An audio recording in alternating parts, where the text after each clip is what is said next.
First thing I want to talk about, Katie, is if words are violence, what should happen when somebody running for office goes too far? And specifically in reference, it's November 4th. It's Election Day. Mm-hmm. There's a local election going on for city councilor. And Haley McKnight called in to our Senator Tim Sheehy, and as she puts it, in a justifiable rage, said that she hoped he would die like a dog in the streets. And one day you're going to live to regret this. God forbid that you ever meet me on the streets, because I will make you regret it.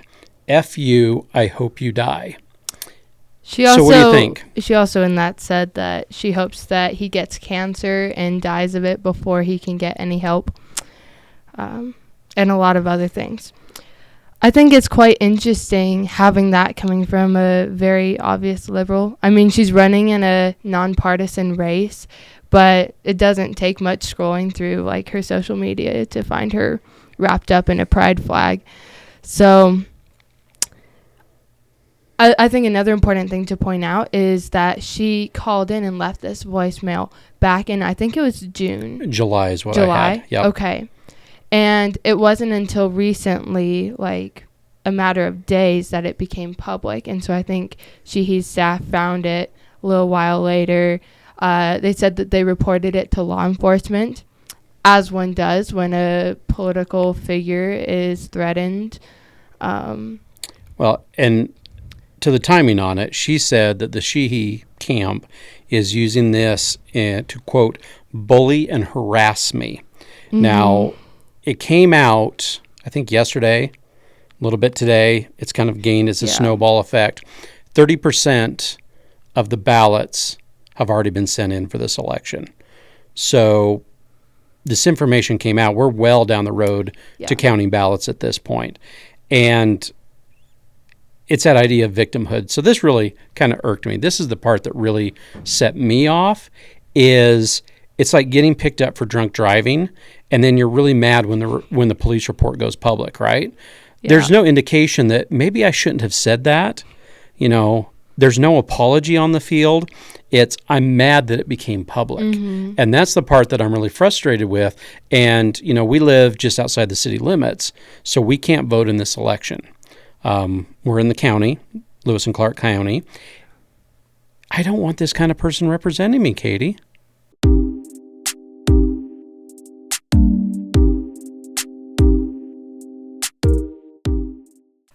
I think a lot of people are probably realizing that, and if they haven't realized that already, they will soon. But like you said, it's pretty much too late with mail-in ballots. The majority of people have already voted or won't find out about it in time. So all we can do as far as her getting elected is kind of hope for the best. There's a very similar situation going on down in Virginia that's making more national headlines. So that's Jay Jones. Yes. So Jay Jones essentially was texting with a Republican politician and said that, you know, he hoped that the Virginia Speaker of the House of Delegates, or he was wishing death upon his kids, and he was like, I hope that your kids die in your wife's arms, because only when people feel personal pain do they move on policy. Like some really crazy stuff, especially for running to be the Attorney General, head of law enforcement. It's like, really? And now it's kind of the same situation, too. Yep. They were upset that this text was leaked. Yeah. Not upset at what was said, but the fact that it made it public. Yeah, there were my understanding is there were several Democratic officials who, there were some who condoned it and were like, dude, back off. You shouldn't be going off like that. But there were several who came out and said, you know, and I think it was the Democratic Party at some level came out and said, you know, yeah, Jay Jones shouldn't have said that. But the real issue isn't what he said. The real issue is this Republican politician who leaked these texts, which to me is wild, because isn't the Democrat Party the party of, you know, report your oppressors, right? report your neighbor who owns firearms. Report all of these people who are oppressing you. But really, the problem isn't the aggressor in this instance. The problem is... They got caught. The problem is the person who is saying this is happening. And we see this with the same thing when McKnight was asked, do you regret what you said? Do you stand by what you said?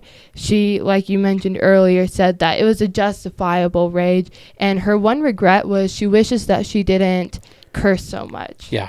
And it's like, of all of that, that's your takeaway? So here's my question is, where does frustration and free speech end and threats against an elected official begin? I mean, what's that line between being justifiable rage and a threat?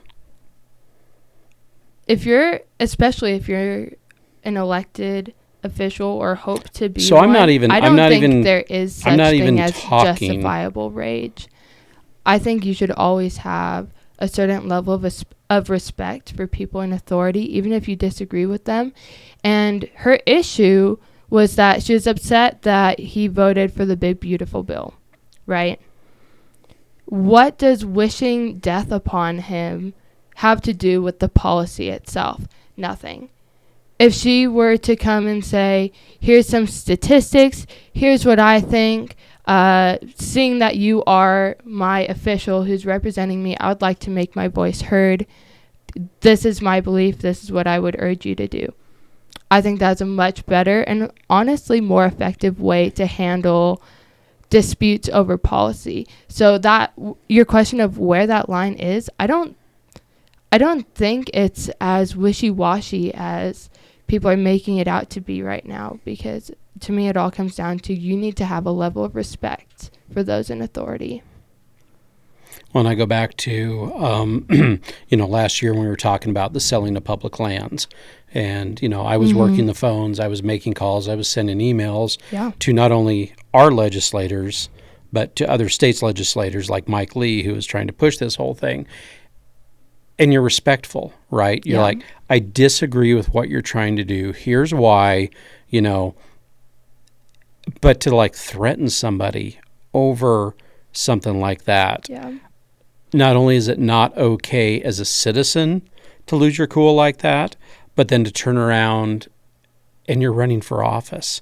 You're in a position to represent your constituents, and that's how you handle yourself. With it being election night, we're, it's almost 5 o'clock here in Helena, Montana. So we've got about 2 hours before election results on the East Coast start coming in. And, looking at the election for New York City Mayor, Mamdani, and a few others. I called my dad before we came in, and Dad lives in the middle of nowhere, eastern Tennessee, and he had seen on the news about McKnight. Oh, goodness. I didn't know it made national. It made headlines. national big time and quick. And so that's what we talked about. We talked about that election, Mamdani, everything else coming off the East Coast. So it's going to be an interesting night to watch some election results. I think it's also one thing to keep in mind with all of these.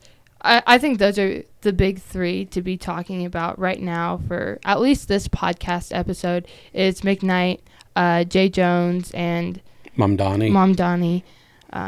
Just because those are everything seems to be falling apart around them, yet there's this fear that despite all of these things that are just wild, they're probably going to get elected.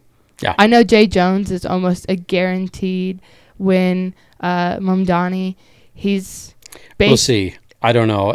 I think it's a toss-up. Okay. I haven't looked into it a ton, but what I have seen makes me not hopeful for them. But one thing that I think this kind of shows overall is the left is getting to a place where they used to just claim that they're the victims, right? They used to say, oh, we're oppressed, right? But now they are kind of changing gears, and it's no longer, oh, ban guns, we don't feel safe. Oh no, a white man, I feel unsafe. Now it is, they are the ones making these threats. But the problem is they're not just existing, They are actively making these threats. Just a little bit ago, you showed me a picture, and I don't know if you want to talk about this that much, but of a sign locally near one of our local trails that was like, "Don't stop with Charlie Kirk. Kill all MAGA scum." Yep. And that was on one of the trailheads up on Mount Helena, and or Ascension. I can't remember which one. Yeah. But the fact that we've gotten to this point where the left can so easily play the card of being the aggressor and making these threats while still playing the victim card is crazy to me. That they're able to do both sides, which is what we're seeing very clearly with McKnight, is she's saying, I hope you die. But, oh no, poor me. The fact that you said, or you came out and said that I said this is wrong. But again, aren't we supposed to report these things? Like I said, it was originally first off shared with law enforcement for safety concerns. And it wasn't even Sheehy's team that blasted this out, right? They've since come and responded, but the only statement I've seen from Sheehy's office and his personal team, do you have it? You can read it. I don't have it in front of me, but it was really good. They essentially said, we hope that Miss McKnight gets the help that she needs. Yeah, that was it. It was that, and then it was also, and we wish you the very best. Yeah, something to that effect. But yep. Well, while we're on it, moving on to topic number 2, let's talk about the government shutdown, some of the effects that it's going to have on Montana now that we're 35 days in, and let's talk about some of the other shutdowns and what's happened. Yeah, so the thing is, when the shutdown was first happening, it was like, oh no, and then everyone was like, actually, it's okay, we'll be fine for a little bit, everyone was concerned about their SNAP benefits, and then we kind of had this sense of, oh, okay, SNAP benefits aren't going to be affected, but that wasn't the entirety of it. Now that we're past the 30-day mark, we are out of federal funding for SNAP benefits.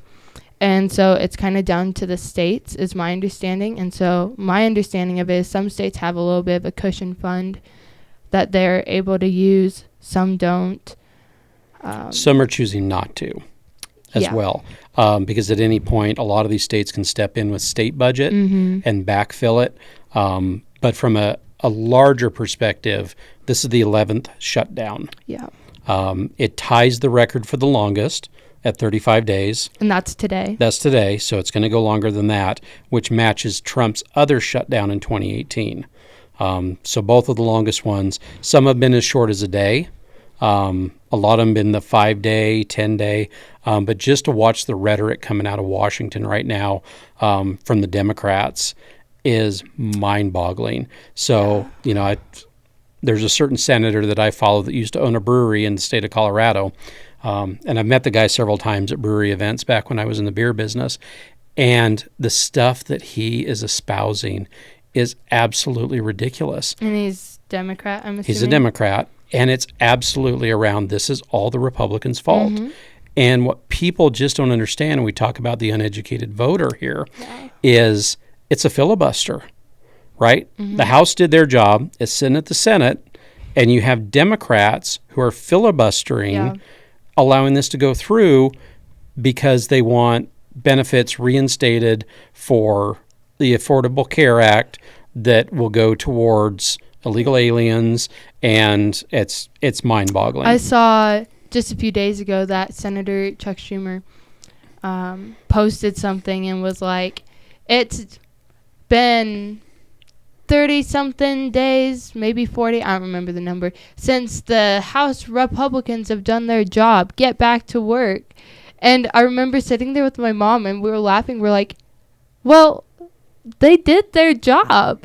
They passed this continuing resolution, and now they're stuck waiting for you, to end the Chuck filibuster. Schumer, to vote. Well, so a lot of people, the government shutdown unless you're a federal employee, it hasn't really affected us. Where people are affected is, I think, SNAP benefits, because it proportionally affects lower income. I think for Montana, it's 77,000 people are on SNAP benefits in our state. So let's look at that a little bit. So I've got some 2023 data, and I'm looking at participation rate by states. So what percentage of the population use SNAP benefits? And I want to talk about the difference between SNAP and WIC, because WIC continues. Oh, okay. That is unaffected by this federal shutdown. So New Mexico leads the country in 18.7% of households receive SNAP benefits. Utah is the lowest at 5.3%. Interesting. So 18% to 5.3%. Now that's number of percent of households. So one person, 5-person, whatever, receives those benefits. The qualifications for SNAP benefits, because I think there's some misunderstanding there. In 2025, you can receive as a single person it's 130% of the poverty index. So if you make 130% of that index or less, you can make $292 a month in benefits. That's the minimum. That's the minimum. So that's like one person, $292. Up to a 4-person household at $975 a month. So that's kind of what we're looking here. So between, call it $300 and $1,000 a month of Supplemental Nutrition Assistance Program, SNAP. And about nationwide, 12.5% of Americans live in households that receive SNAP benefits. So that's 41 million people in the U.S. receive some type of benefit from the SNAP program. And like I said, they have to be below 130% of the federal poverty level. So based on 2025, Montana follows this rubric. You have to make less than that $20,000 for a single person or $42,000 for a family of 4. That's the federal poverty level. So if you do the math, 130% of 20, if you take 30% of that, you're looking at $27,000 as a single person. So if you make under that, you can get that $292 a month, which it's pretty significant. If you're at that part of, a family, if you look at that, less than $50,000 a year, family of 4, $1,000 a month, that is significant assistance from the government towards benefits. Yeah. One thing that I keep playing through in my mind is, and this is something that I've thought about several times before, but this whole, some states have funding that could be used and they're choosing not to. So I'll give my little opinion on that, and then you can as well. But my understanding is for some of these states, and I believe this is where Montana's at, is if they are able to fund SNAP benefits for a short time, the amount of money that they pour into that is not going to be refunded by the federal government.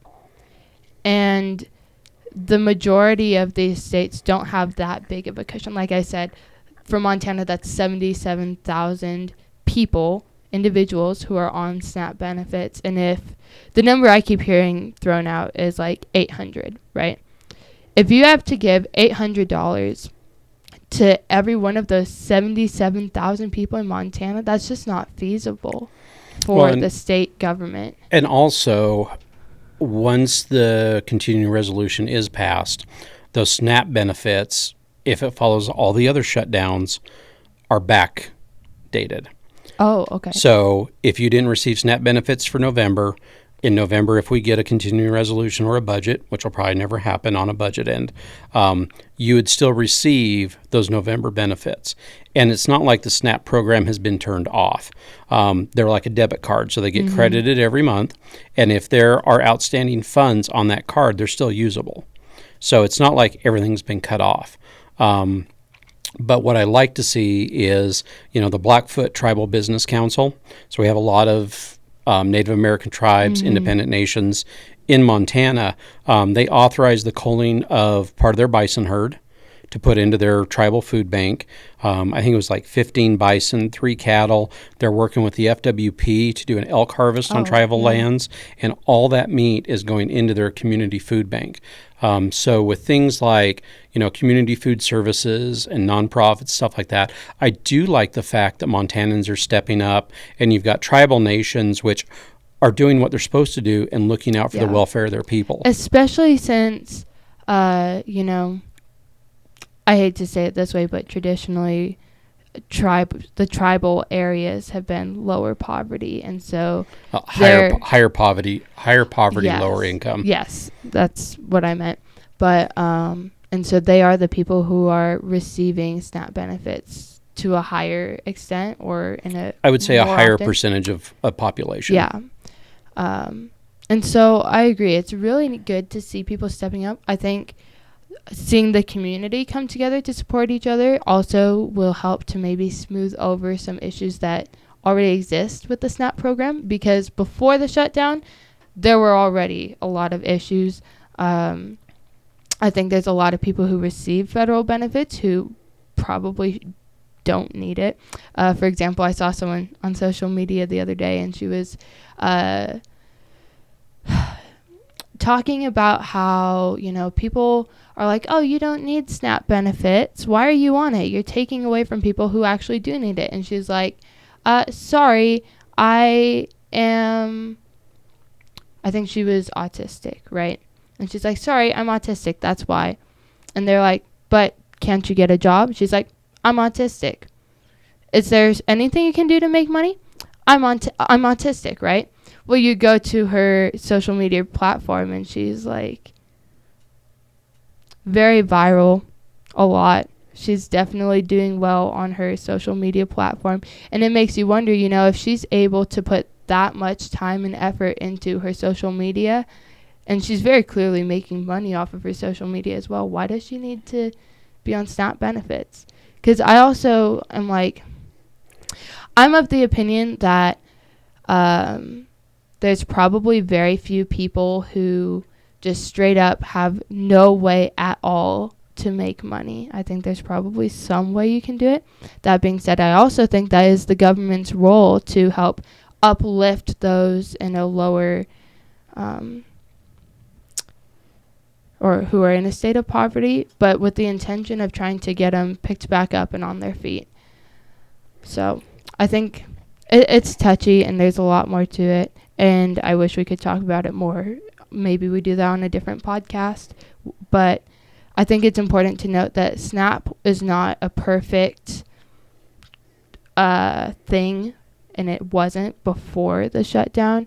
And I don't know if you get what I'm saying. I'm probably just rambling off on this, but I think by seeing the community kind of come together to support these people, I think it might help with some of those issues that we saw with SNAP previously. Okay. To compare that, we mentioned WIC, which is not affected by this, which, we talked about SNAP. WIC is Women, Infants, and Children. And I think it's closer to a program that gets at the heart of what we're trying to do. So it's supplemental nutrition. It is broken down by, you apply for it. It's 180% of poverty level. So it's a little bit more liberal in scope into who it funds, but it's for women who have, pregnant, recently given birth, kids under 5, and it's very nutrition based. So when they credit that on there, you're allowed, a gallon of milk, a dozen eggs. I don't thinking off the top of my head because, but it's like a pound of cheese weekly. Yeah. But it's this idea that you're actually contributing to the health and nutrition and supporting that family versus something like SNAP, where one of the big detractors has been, you can buy anything that's a foodstuff on SNAP benefits. Yeah. So you can buy, an entire pallet of Mountain Dew with your SNAP benefits. And we talk about, okay, some of the people that are on SNAP, are also on Medicaid. And so at the same time, you are pushing an unhealthy lifestyle on somebody that we're also paying medical benefits for. And at some point, we've got to stop and think about, okay, make America healthy again.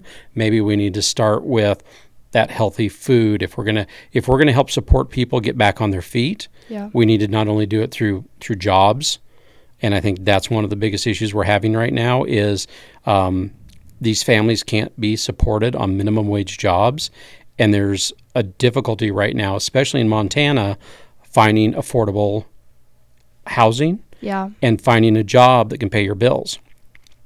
How many of that 77,000 can we take care of by providing some actually decent wage jobs? And that's kind of some of the push I want to get into as well. But that may be for another one. So that's the WIC program. WIC is not affected by this. That's going to continue.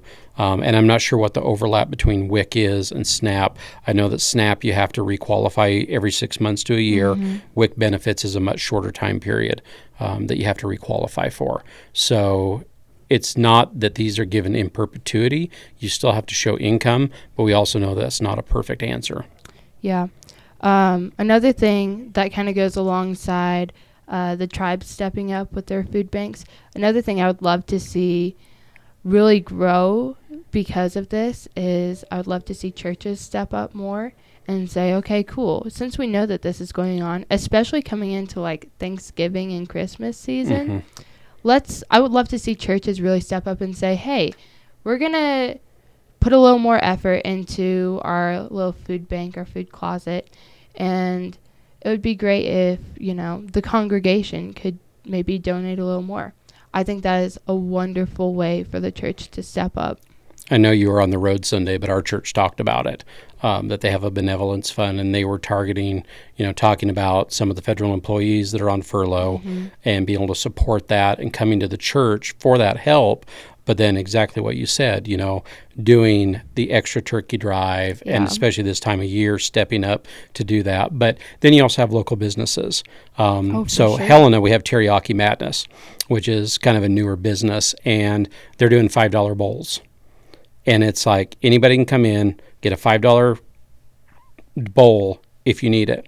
And I've also seen a couple other ones, and they're escaping off the top of my head, but they're like just come in and ask for, the Sunday special or whatever it is.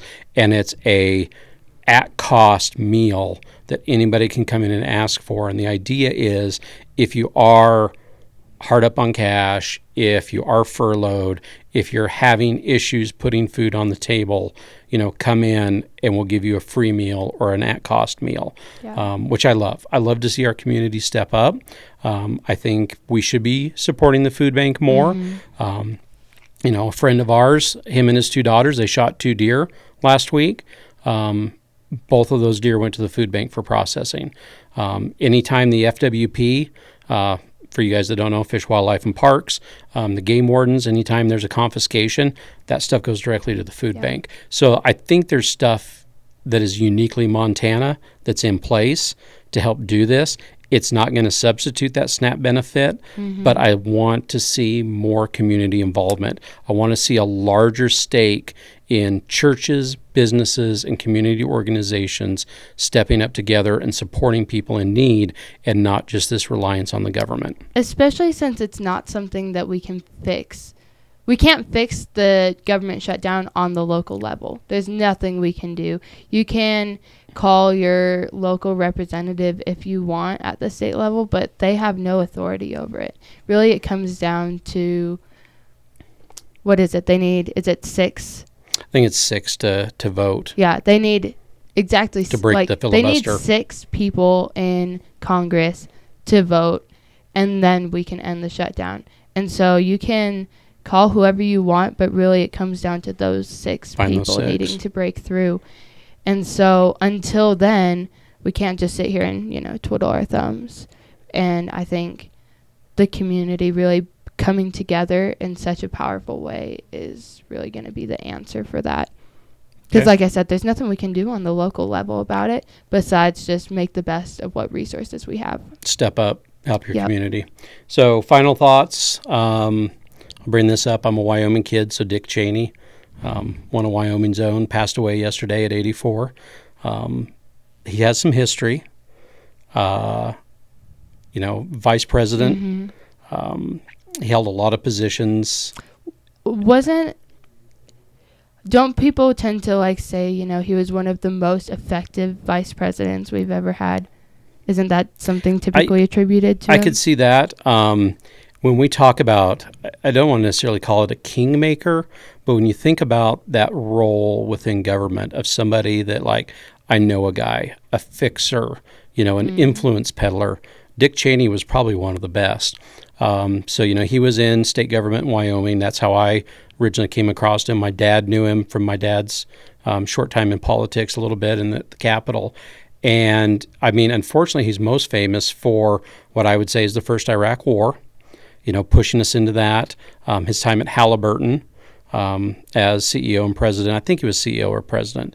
I can't remember which role he had on there. And kind of turning that from an effective oil services company into an absolute juggernaut across the world. And then, of course, you know, the mishaps with upland bird hunting and shooting a guy. And there's some torrid history there. But I got to read through his papers when I was at the university. So there's a American Heritage Center, and they have a lot of personal papers in there. And so his personal papers from his time as vice president used to be in there. I got to see some of those. It's really a neat thing to study when we talk a lot about history, because there's the admiral that was in charge of Pearl Harbor. His personal journals were in there leading up to and after the Pearl Harbor attacks. And historians can go in there. They can read through them. A lot of them are now digitized, so the public can go in and read. But reading some of Dick Cheney's stuff was kind of neat. Interesting guy, definitely a kingmaker, had an impact on politics, not only in Wyoming, but kind of worldwide. I think before Trump, he was one of those conservative politicians that people love to hate, right? And there was such an adamant hatred of him as a politician, but he was effective and he got the job done. His daughter, Liz Cheney, involved in politics, became quite famous for opposition against Trump. Not a big fan of Liz, but it's interesting. Yeah.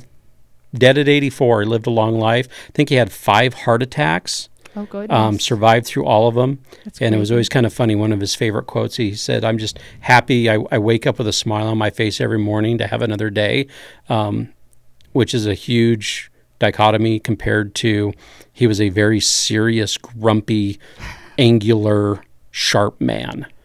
And to picture him waking up every morning with a smile was kind of a difficult thing. The only time I met Dick Cheney in person was fly fishing out of Jackson. He was kind of on another bank and recognized who he was and passed on by. So it's my final thought. Anything else? I don't know that I have anything more to add. I think this was a great talk, and I look forward to what topics we'll cover in our next episodes. So just to go on record, what do we call the New York mayoral race? Mamdani or no? Like, do I think he's going to be elected? I really, really hope not. I mean, he's literally running as a member of the Communist Party. Like, not even a Democrat who is communist. I think technically on the ballot he's listed as a Democrat, but his party more is outwardly communist than anyone, to my knowledge, ever has been, and that is a very scary thing. So as much as I want to hope and pray that, you know, he would not be elected, I'm not very hopeful. Okay. So we've got Mamdani, Mario Cuomo, who was governor, now running for New York mayor, and Silwa, which he's running as a Republican. Not super familiar. It's kind of outside of our area. And then locally, we've got a mayoral and a county or city commissioner race. And I don't even know what to think of it. I think it's kind of a hot dumpster fire right now. From what I know, like, I don't know. It just seems like a big mess to me. We don't vote in this election since we're outside of city limits. Okay, we'll call it with that. Yeah.